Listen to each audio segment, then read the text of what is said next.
Hey, man, thank you guys for watching the content, watching all of the interviews. Make sure you like, subscribe, and also leave a comment, man. Vibing with Veto. Just take 1 second out your day and leave a comment, like, or subscribe. Let's get back to the interview. Okay, we live in the crib, Vibing with Veto. Make sure you like, subscribe, and comment on the YouTube at Vibing with Veto. Also follow us on the Instagram at Vibing with Veto. You already know the slogan, we vibrate higher. And today I have a New Orleans native in the building. How you doing? I'm good, I'm good. Good to see you. Thanks for having me. No problem. 2025, you know what I'm saying? We just started 2025. How's your year going so far? My year is going amazing. For sure. God is good. God is great. A few things that I prayed about last year came to fruition in January. That's dope. Yeah, no, this has been a long January though. Nah, facts. It seems like it's like, damn, bro. Like this month has been like 6 months. It seems like, you know what I mean? They say one thing about January, you're gonna feel all them 31 days. It's crazy. Introduce yourself to the people. Yeah, so I am Courtney Adele. I am a New Orleans native. I'm an actress, a model, and entrepreneur. That's what's up. I appreciate you for coming to Vibe with Veto. I got $1 million question for you. Everybody that sits on this couch, I have the honor to ask them the question. Now I have the honor to ask you. How big would you dream if you knew you couldn't fail? How big could I dream if I knew I couldn't fail? I would dream fearlessly. Okay. I would dream fearlessly. Why? Because I feel like when you dream, you have to have like... Like, you have to literally be fearless. Because if you dream with the fear behind it, that's when yourself becomes... Like self-doubt. Yeah, you have self-doubt. Facts. Yeah. So, and if anything that I can change for Courtney, like, who I am now... Right. I'm trying to be more fearless. Right. Get out of my head. Let the anxiety go down. You know? So, yes, I would dream fearlessly, yeah. I always tell everybody, like, when I ask that question, I ask them, like, how do they look at it? It's all about how people look at failure. You know what I mean? Mm-hmm. Like, I look at failure as like a lesson. I take the L from failure and I say, oh, it's a lesson. Yeah. Anytime I try something and if I, fall short, it was a learning opportunity for me to be better in whatever area I kind of fell short at. You know what I'm saying? So I feel like now I dream big. So, you know what I mean? I always want to see the perspective of other people too as well. You know what I'm saying? Yeah. I have a slogan that I always say, purpose over popularity. When I say that slogan to you, how can you put that in your own words? Purpose over popularity. I mean, especially in the TV and film industry where it's for your purpose. If it's for you, it's for you. And it's divine. Everything aligned. I noticed even throughout my life, like, everything that happened in life, the steps kind of aligned itself, with my purpose. Facts. As far as popularity, I mean, you see nowadays in TV and film, you can go viral off TikTok. Yeah. You can go viral off of making a crazy video or whatnot. Facts. But it may not last long because that wasn't really your purpose. Like, I feel like some people, that's really not their purpose. They're just doing things to kind of get clout here and there, but they don't really do it for the passion. And another P, passion, purpose, passion. Facts. Nah, that's dope. So take us back. You know what I'm saying? We said New Orleans native. I was born in Louisiana and New Orleans too, as well. My whole family's from there. So take us back. How has the city kind of shaped you into the woman that you are today? Oh God, yeah. So the city, even with me personally, like growing up, even like, middle school, high school, I always went to a different school. I'm sure you're from New Orleans, so we got the East Bank, the West Bank. Facts. I went to middle school on the West Bank where that was kind of local to where I live. Mm-hmm. And then when I went to high school, I went in Orleans Parish across the river where I didn't know anybody. Okay, facts. So I just kind of felt like even when I went to college, I went to Clark, Atlanta, and I left the city because I wanted to get to know, more people. But one thing about New Orleans, I feel like a lot of people get comfortable in the city. They're comfortable.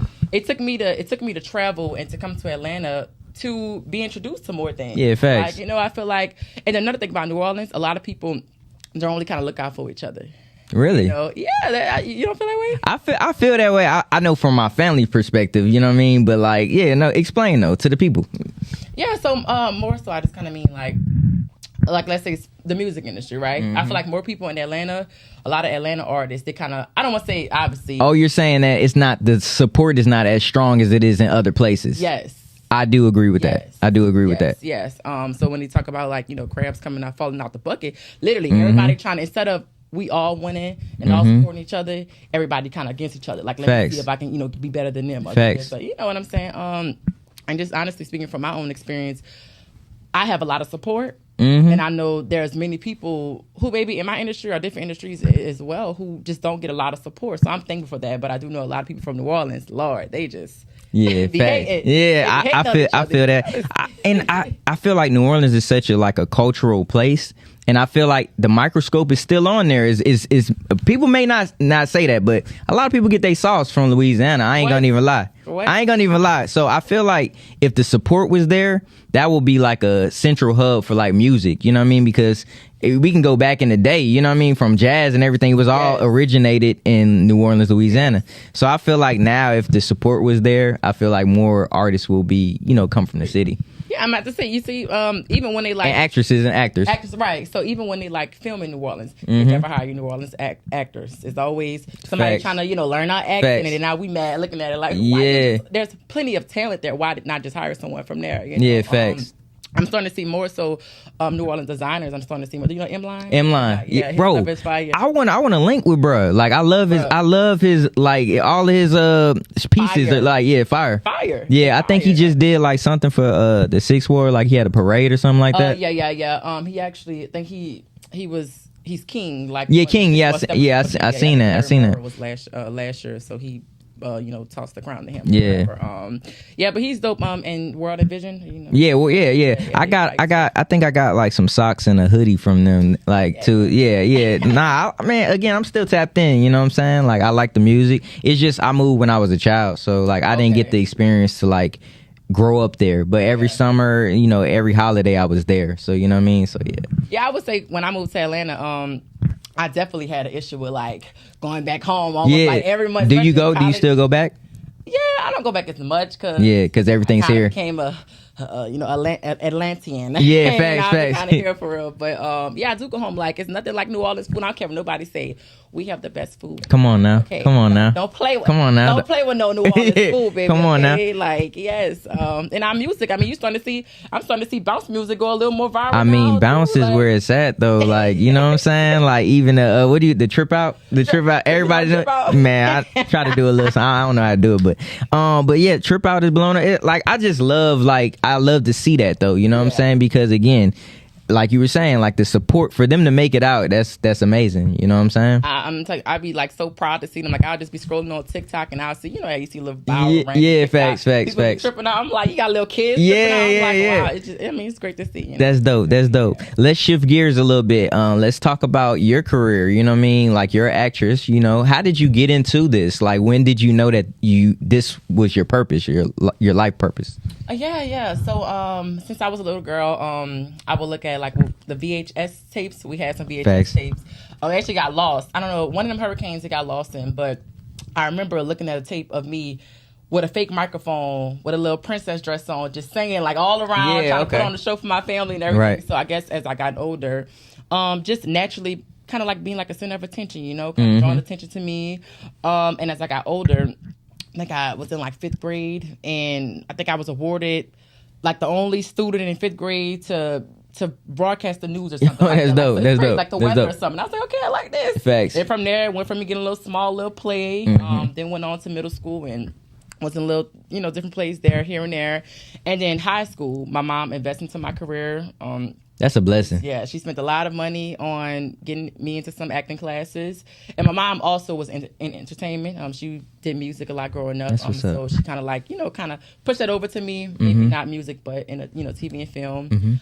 So yeah, from there I got trained. Of course, there's a lot of things that I didn't know that I know now. And I got prophesied to. So I was prophesied to in high school. Can you explain to me what that is? Yeah, for sure. So prophecy is like a gift, like God give you a gift of prophecy. Okay. So God gives you a word for someone, and it's kind of like speaking fruition with your life, like kind of. Okay. But it's the word from God. It's what He said. Absolutely. You just have to have a really strong discernment to kind of see if this is from God or is this from the flesh that's kind of talking to you. So I would say, without saying too much, she prophesied to me about my career. I was literally sitting in the pews, and she was kind of like, hey, you get up or whatever. She's like, yeah, you're going to move to Atlanta, and you're going to meet this person who's going to introduce you to film, and you're going to yada, yada, yada, and then you're going to be on billboards, and you this. And I kid you not, I was probably like 16 years old, had no idea, never thought about moving to Atlanta, never thought about moving out of New Orleans. Wow. And sure enough, I kid you not, I can't remember the whole prophecy, but about 3 things out of those prophecies came to true. life. Wow. And you can tell me no more than that. Like, thank you, God. Like, this is my purpose. Like, but I kid you not, every single time I stir away from acting, it's always something that brings me back. Whether it's an audition, or whether I'm getting booked for something, or whether it's a random person talking to me about something, or somebody messaging me on Instagram, or just it always. It just always kind of bring me back to it. Nah, that's dope. That's dope. So we're gonna stay right there with spirituality. You've spoken about your strong spiritual background and the connection with God.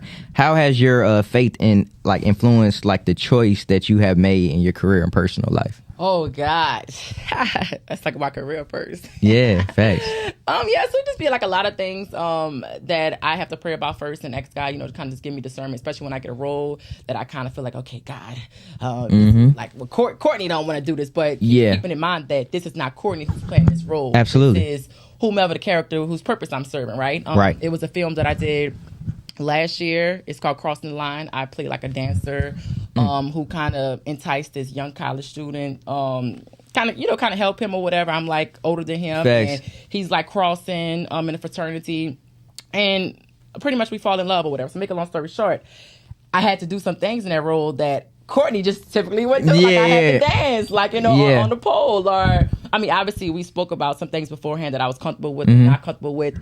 But that there, I was like, God, please, God, just hope that this one role, Lord, don't, steer me away from anything else. But, Lord, that, all is well. And just really, honestly, majority of the roles I get, I pray about it and I just be grateful. Every opportunity I get, I be grateful. And I just noticed that if it's not meant for me, it's not meant for me. But you really have to be like that in this industry, period. Facts. Just knowing that if it's for you, like you say, purpose. If it's your purpose, if it's for you, just knowing that God is going to continue to align your steps. Absolutely. That's dope. That's dope. Yeah. Do you believe in the stereotype of being typecast? Because even if you think about from Fresh Prince, what's the guy? Carlton. I can't see him as anything else but Carlton. I'm sorry. I would love to interview you, but I can't see him as anything else but Carlton. So even when he was on, I think, Dancing with the Stars or whatever, it's like, bro, look at Carlton up here dancing. So do you believe in that stereotype that you can be typecast if you accept those type of roles? You know what I mean? Yes, you could definitely be. You definitely could be typecast, especially being a black female in the industry, even a black male. They'll put you under this one type, which will kind of hold you and kind of stir you away from other roles and other opportunities. Right. I personally feel I don't know, I guess even with being an actor, that's why you have to be very flexible and try to not put yourself in that one area. They'll try to, Taraji P Henson, I read her book and she kind of talked about, playing that stereotypical black woman from Baby Boy. And that didn't stop her. Tyler Perry gave her role. I can't think of what movie that was. I think what was it? She's done so many. She's done so many. One of the first ones, but gave her that opportunity to stir out of those stereotypical black woman roles. Look where she's at now. Facts. Playing Hidden Figures. Facts. And Facts. Empire. She kind of went back to, but yeah, I definitely feel like you can be typecasted, but you just kind of have to fight against those, when people kind of put you, that bubble they put you into. Facts. Dang, what was I about to say? Chris Tucker did that too. I didn't mean to cut you off, but Chris Tucker said that's the reason why he didn't accept Smokey, a part 2. He wanted to kind of do bigger movies at that time, but I think he is going to do the Friday. I think they're filming now, but I feel like if he would have taken that role too, I think that's all of the movies that they probably would have been. That's probably all of the movies they would have been trying to offer him and stuff like that. And I would say it's one thing to be typecast, but also if it's your type, it's your type. If you look, I took an acting class recently with Malik Ali at Acts of Freedom, and he kind of talked we did this the exercise where everybody go up and you kind of project, okay, what type of movie do you see this person on? What type of character? What type of roles? And it's very interesting to see how people project their type on you. Okay, well, she looks like this or she looks like that. Realistically, I can't play a 17-year-old nerd. You know what I'm saying? Some things I've been trying to fit stuff. Lord, please, why haven't got thought this should put this? And it's Courtney. Let's be for real. These people don't see you as this. Facts. Facts. So also knowing your type and accepting your type. Because a lot of actors, they have a hard way of accepting their type, knowing that your type can open a bunch of doors for you. If it's your type, let it work for you. What's going to get you the job? Facts. So. Do you remember your first role you got? Do you remember that? Just period? Yeah. Just period? Oh, well, one that was meaningful to me. It's a little funny. One that was meaningful. Your first role that you was wow, dang, I'm really doing this.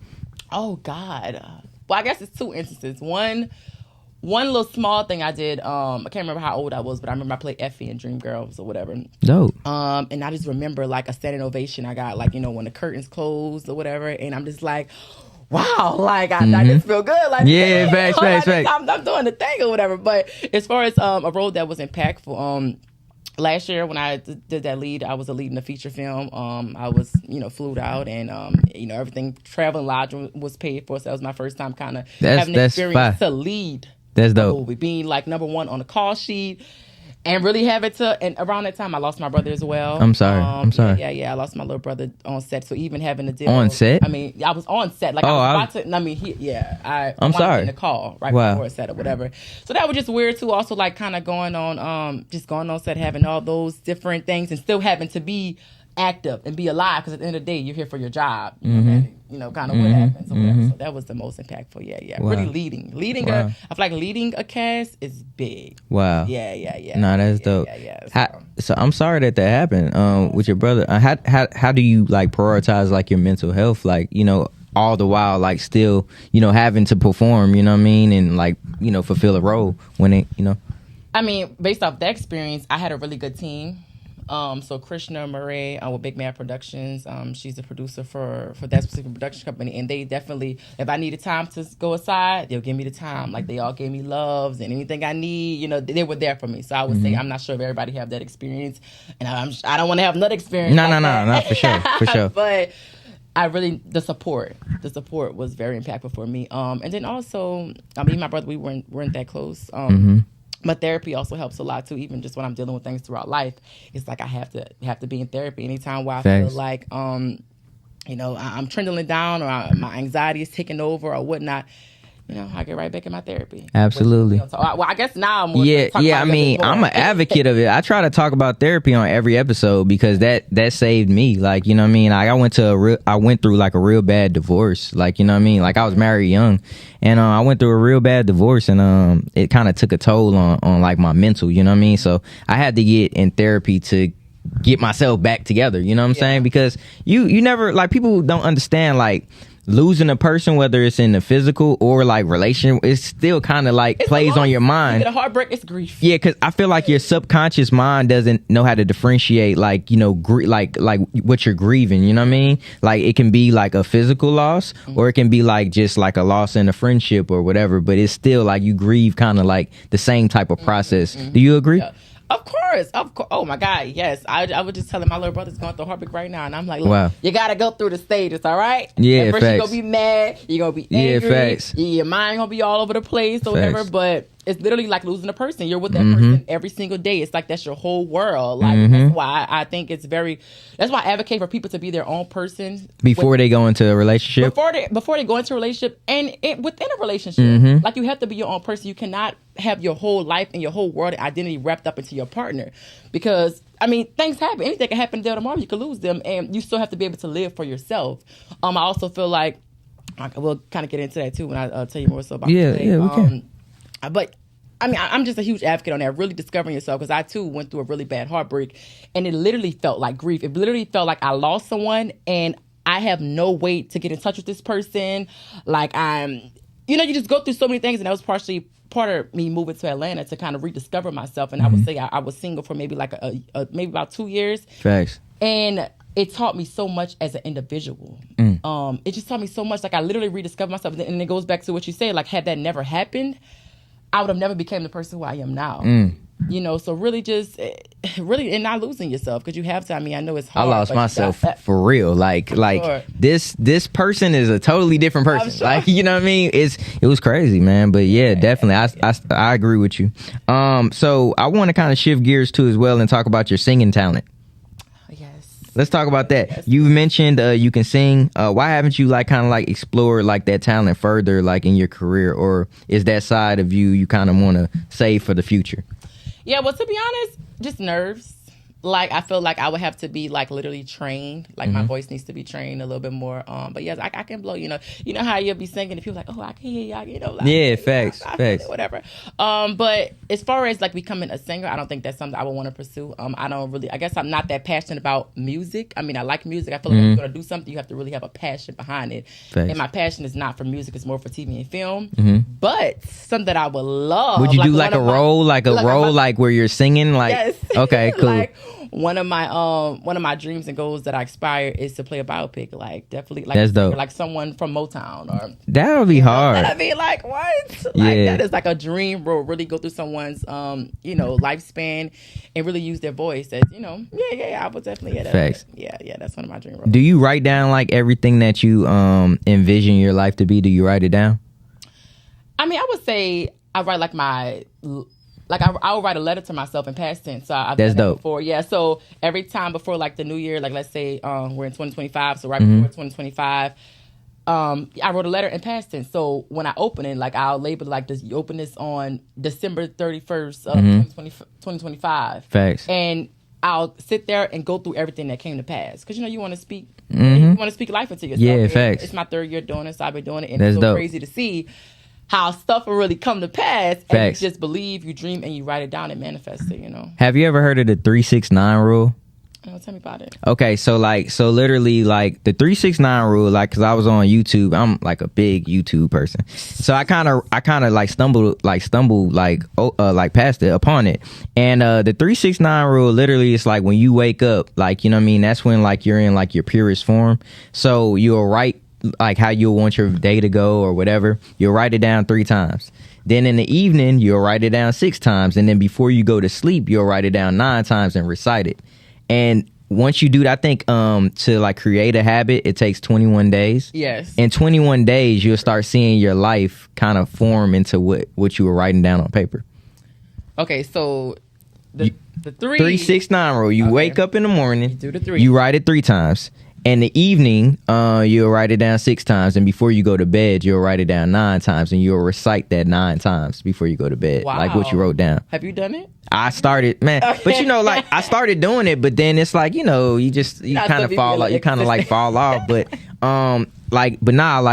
so the year of 2022, I went on tour and I did like a whole bunch of amazing things, right? Great. And I literally was writing down everything, like everything I was doing. I was writing it down, and what I wanted, and I was seeing it happen, and then I kind of fell off because it's like when you receive something, it's like, dang, I have arrived already. I'm good. I don't have to do what I was doing before. But the quickest guy to give you something, he'll take it away from you too. And it's kind of like, so I feel like that was more so like, oh, you disobeying? All right, say less. Get it back. Right back. So you know what I mean? So I think I'm gonna get back on it though. But you should, yeah. And that's why I always just kind of tell people like just to stay humble, man. Just stay. It's a lot of things that I've dealt with in my own life experience, and I'm like, God, thank you for getting me through that, and just staying humble. Like I've been on a high, and right after that high, I have been right back low. That's like, even like booking a role or whatever. Like I'll book a role, and you're on set, you feel great, you're getting treated well, everything is so grand, and then next week you back at home, back in your life, back in your, you're lonesome. It's like, so you just constantly have to be genuine and kind of be humble because you just, like you say, you never know God to take all this away from you. I mean, LA, the situation with these fires, I mean, is that not crazy? That's crazy. And then even what happened in New Orleans too, that was crazy too, because I feel like to start the year off like that, and it's like those people are celebrating, like, coming into a new year feeling refreshed. They probably had their New Year's resolutions, and then they go down there to have a good time, and something like that happens at any moment. That's why I try, sometimes I be a little inconsistent, but I try my best to wake up every morning and say, thank you, God. Thank you. Just thank you for another morning. Because, we used to say that, like, oh, you got to thank God because, if any day you could wake up and not, or don't wake up, right? Facts. And there's really people who don't wake up, like, the next day, like, and sometimes they don't even know the cause, so just honestly just being grateful and just being humble, like, and knowing that, like, all is well, Yeah, facts. I want to kind of piggyback off that too. DJ Unk, rest in peace to DJ Unk too as well. They said he died of a heart attack, and it's crazy to be like 42 years old and having like those type of problems. Like, it's crazy. That goes back to what you're saying. You just never know. You know what I'm saying? So rest in peace to DJ Unk. He's a legend. Yes. Just wanted to say that on my show. Yes. Let's switch gears. Power couple struggle. Yes. That's an upcoming play, or like in your character Montana navigates like tension between love and ambition. How has this experience challenged you in real life and different things of that nature? Oh God, you really want to talk about it? Yeah, not facts. Oh, real life. Well, for one, playing the role Montana, it's a lot of things that she experienced that I haven't experienced myself. So like being married. I've never been married, but I have to still pull from my own experience of, anything from my own relationships to kind of live for Montana. I would say a lot of things, especially like working with someone like Kevin Savage. He plays my co-lead in this play. He's very experienced. So just kind of, having to kind of picky off him, and every day, I mean, I'm not always there. Some days I don't want to work. I'm tired. And then there are some things that I can't really talk about. You have to come to the show. Come to the show. But it's some pieces that we touched within this play that was very hard for me to relive that I have experienced. So it's off of like real life trying situations that you wow. Yeah. And because of some experiences from my past, I noticed that I can be like, just kind of cold-hearted to some things. Like, I'm sure you probably experienced like just having a heartbreak and to go into something else, you don't have those same feelings that you've had from that first heartbreak. Yeah, facts. So it's kind of hard sometimes, even with myself, just kind of pulling from my past experience, which is why I'm working on that in therapy now. Like, that's showing up. Wow. Emotional, because most women are very, very emotional. Like, absolutely. Absolutely. Nah, that's what's up. So is this play gonna be like a play that's gonna be throughout the year, or is it just for the time that it's coming out, like Valentine's Day, right? Yeah. So the play is going to be on Valentine's Day, February 14th. So the play was actually done I want to say, I can't remember what year it was done, but it's produced by Kanique Sky. She hails it in LA, and she's actually a 7 NAACP nominee. Yes. So she decided to bring it back. And yeah, I mean, we're just gonna see. It will be on February 14th. We're hoping that we're able to tour with it, or get some things booming with it. But yes, it is maybe a one in a lifetime situation. It is in the theater, right? Something Atlanta is not doing okay. You get a 4-course meal, some champagne. Yeah, I saw. Man, y'all doing it big. Yeah, don't play with us. Get a little photo ops. That's dope. Yeah, it's gonna be real nice and sexy. It's always something to do on Valentine's Day, but it's not too many situations where you can have a dinner and a show and a lot of things that we ain't saying that's on the website. Experience too. Nah, that's dope. So I always ask everybody that comes on the show this question too, and I'll ask you as well. If you could tell your younger self anything, what would it be and why? If I can tell, oh God, I would tell my younger self to not be afraid. Just not be afraid, to keep going. Like, don't let nobody tell you any different. Trust in God. And also just kind of be aware of your surroundings, be aware of the people that you kind of, what's the word I'm trying to get out? Like you're around your surroundings? Yeah, that you surround yourself with. Yeah, because all that is impactful. And to understand that if you can get through one thing, you can get through the next and the next. And the next, because how you be in a little situation, facts. And you're like, oh God, when am I going to see this out? But you just in a situation a month ago that you didn't think you can get out, but you got out of that, and you got out of that. You know what I'm saying? Right. So and that's kind of how I live life now. Had I known that, younger Courtney known that, I feel like things happen. Life is supposed to happen the way it's supposed to happen. But of course, we humans, so sometimes we have regrets. Like, dang, had I thought about life like that, I probably wouldn't have said in something so long. Yeah, facts. Yeah. But everything shapes you to be a better person. Everything shapes you. Everything. I mean, literally, I say that I just having a conversation with a friend of mine, and I was saying, like, everything is based off experience. I don't care about age. Like, age don't have nothing. Like what Aaliyah says, age ain't never a number. Literally, because everything is experience. And talk about being wise and wisdom. They say you learn a lot about wisdom in the Bible as well. But just being wise, like experience will shape you into who you are and who you are as a person. That's why me personally, like dating right now in Atlanta. Some people I be meeting, I'm like, Like, where's your brain? Like, how do you think like this?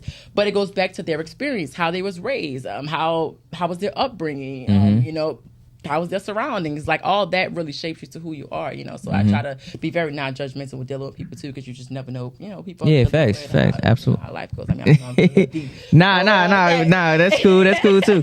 Nah, for sure. This segment of the show is vibing with Veto shout outs. So you have the floor to shout out everybody that supports you. Anybody that you want to shout out? Yes. I want to shout out Ave. I love her. That's my manager. I want to shout out my grandma, my mom. Shout out to Mama. Yeah, my mom for supporting your girl, always looking out for me. I also want to shout out to my agents, who I love. Who else? Terrence, who always looking out for me. One of my partners. Yeah. Oh Lord, I hope I don't miss nobody. You know, people never support you. Yeah, facts. No, that's what's up. Thank you for coming to vibe with me.